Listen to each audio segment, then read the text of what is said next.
neyanzege SPD Robert Mutebi ne Jennifer Fulfiga. Wano etuyimiridde gwe mugga Nyamwamba ogwavoze olunaku lw'eggulu. Amazzi gavudde mu nsozi enkuba ng'etetonye wano mu tawuni. Abaana bano babadde bava mu nnimiro naye lwe baatuse mu makati basoose kuyita ku mazzi agasooka lwe babadde batuka mu makati ge basoose kuyitako ne galinnya volume neno mu maaso ne waliyo amazzi amalala nago ne galinnya volume kati ne basigalawo mu makati. So bamazewo almost 2 hours nga tulinze poliisi ejebajeeyo ne poliisi netuuka nebatwalira almost 2 hours kubanga amazzi gabadde mangi nnyo. So ne baddayo ne bafuna omuguwa guno gwe bakozesa bano ba fire brigade ne babakasukira omuguwa. So ne batandika kwesiba omwomu nga babasikayo nga babaleeta ku side etaliko amazzi naye amazzi gabadde mangi ate Nyamwamba buli Nyamwamba lweyongera volume eyitwala amayinja nga mangi mu mazzi. So bano abaana bafunye ebiwundu kubanga kuyitira mu mazzi nga mulimu amayinja era olw'era okukosebwa amayinja nga gakukuba ku bitundu eby'omubiri. So poliisi yabajeeyo ku ssaawa nga 11 kitundu eza kawungezi ne batwala ku ddwaliro kubakebera oba bafunyemu obulwadde bonna obuzibu bonna ng'okumenyeka egumba ebintu birala. So twayogeddeko n'abatunze mu area eya Gundi awabadde kino ekikangabwa ne batugamba bwe bati kasooke tulire ku batuuze.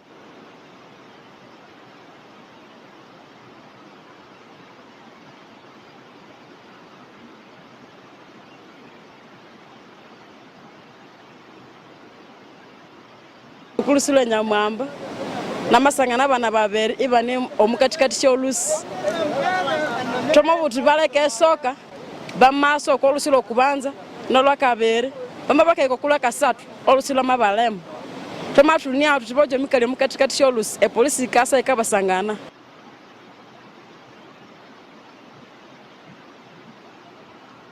Ono omukazi eyatasiza bano abaana kubanga eyagamba nti lwe yalabye bano abaana nga bagezaako kusomoka luno oluzi yabagambye tibageza kubanga yabadde yalabye amazzi gayongedde volume naye bo tibakkiriziza kubanga yatugeezako tibakkiriziza bayingidde olusooka ne lubatwalamu ate ne bakola ki ne beeja mu mazzi naye nga lwagezaako kubatwala kati n'abagamba batule mu makati awo we babadde batuuse n'ayimirirawo anti lwe twatukiddewo bannamawulire ne poliisi nga bakyatuddawo abakuumye naye yagamba nti singa tiyabaddewo bo abaana bano bandisigadde nga bagezaako okusomoka guno omugga bandibadde ndowooza n'okufa nga baafudde kubanga amazzi gabadde gayongedde volume. So yagamba abaana bano ye yabatasiza ye nga bwe yagambye kubanga basoose kumukasukira engumbi ze babadde nazo n'abagamba temugeza nze engumbi zammwe ngenda bakumala until poliisi ebagirayo.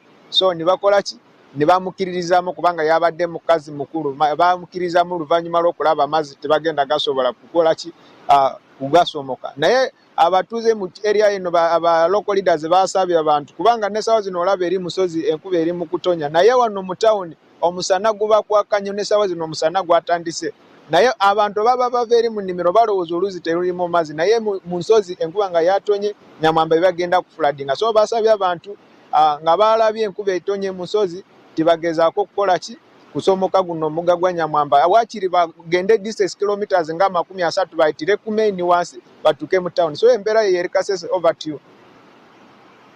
Much tweyanzege obuvunaanyizibwa tuwetaaga bwubanga olaba abaana bagenda kukola ensobi okuwaayo obudde buno gamba nti sijja kubaganya ngenda